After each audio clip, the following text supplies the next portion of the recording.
Həm tonik, həm toner, həm nəmləndirici, həm dəri problemlərinə qarşı ən gözəl vasitələrdən biridir, hansı ki, hər biriniz hazırlaya bilərsiniz.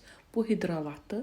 İstədiyiniz hər hansı bitkidən dəri tipinizə uyğun olaraq hazırlamaq mümkündür. Və hətta deyərdim ki, tonerdən və tonikdən üstün cəhətləri çox. Onlardan biri də tərkibində spirt və kimyəvi maddələrin olmamağıdır. Bu da həssas dərilər üçün əslində bingodur. Hidralat nədir? İlk öncə ona aydınlıq gətirim. Bitki suyu, çiçək suyu, bitkilərin distillyasiyası. Yəni buxarlaşdırılıb sonradan maye halına salınan bitki suyudur. Hazırlanma qaydası əslində çox asandır, amma yenə də aşağıda video olaraq və belə də şifahi qaydada izah etmək istəyirəm. Çoban yastığından yola çıxaraq izah edim. Bir qədər çoban yastığını götürüb qazanın içərisinə yerləşdiririk və üzərinə su əlavə edib orta hissəsinə kasa yerləşdiririk. Və ağzını möhkəm qapaqla bağlayıb qaynamağa gözləyirik. Qaynama baş verdikdə üzərinə buz əlavə edirik və gözləyirik.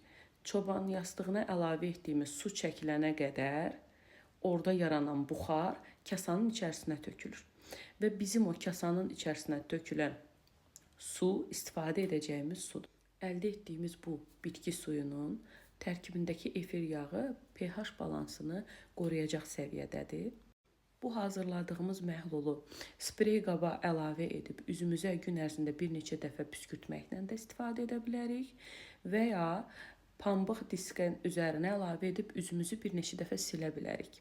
Bunu tonik kimi də istifadə edə bilərsiniz, toner kimi də istifadə edə bilərsiniz. Unutmadan onu da deyim ki, saçımız üçün də çox faydalıdır.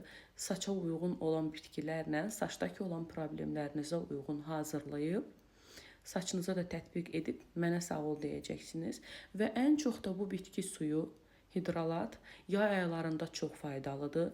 Üzümüzü günəşin şüalarından sonra qurumaqdan qoruyur. Sprey qaba qoyub hazırlayıb, sprey qaba boşaldıb və gün ərzində çöldə olduqca üzümüzə səpsək, həm üzümüz nəmlənər, həm şüalardan qorunar və eyni zamanda da qurumanın, ləkələnmənin qarşısını alar.